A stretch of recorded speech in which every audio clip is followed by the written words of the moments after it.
Mənim də buradan bir nazirliyə bir xahişim var. O gün patrol aza göndərdim. Bugün rəsmi olaraq demək olar ki, qadınlar pozğunçuluqla TikTokda canlı açırlar, hamamı reklam edirlər. Yəni qadının üzü yox, sinəsi çəkilib, mən onun var fakt, nömrə verir ki, falan hamama gəlginən, hər şey daxil, masaj 1 saat, çimizdirmək yüzü 45 manat və qadının üzü yox, üzü üstü sinəsi görülür. Bu açıq fahişəliyin təbliğatıdır. Bu açıq insan alverinin təbliğatıdır. Və bunu TikTok'da eləyirlər. Və nömrə də qoyurlar. Və orada kimsə ona zəng vurur. Deyir ki, xanım siz eləyərsiniz mənim masaj eşitli. Mən eləyərəm, indi canlıdan çıxır. Bu nədir? Bunun qarşısı niyə alınmır ki?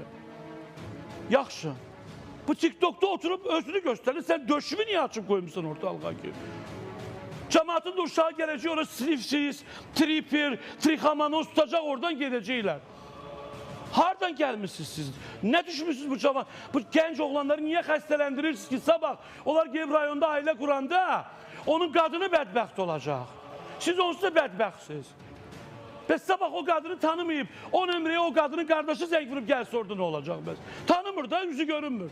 Əmisi oğlu zəng vurdu, getdi ora. Öldürdü onu, nə olacaq? Deyəcəyiz ki, cinayət oldu.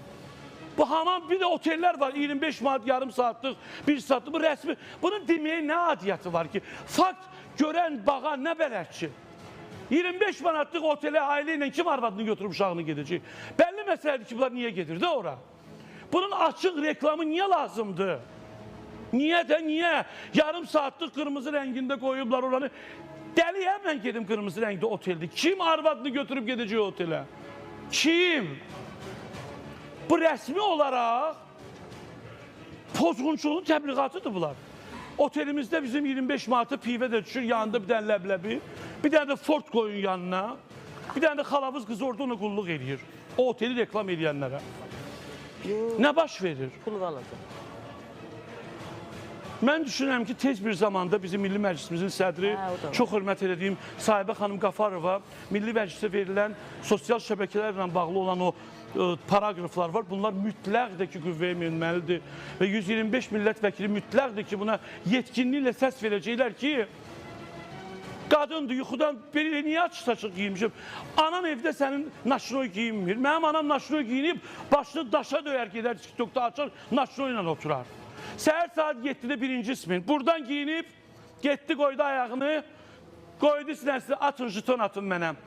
Harada da o zəiflər gəlsinlər, neyinirsiniz sizi? Belə pul qazanmaq olar.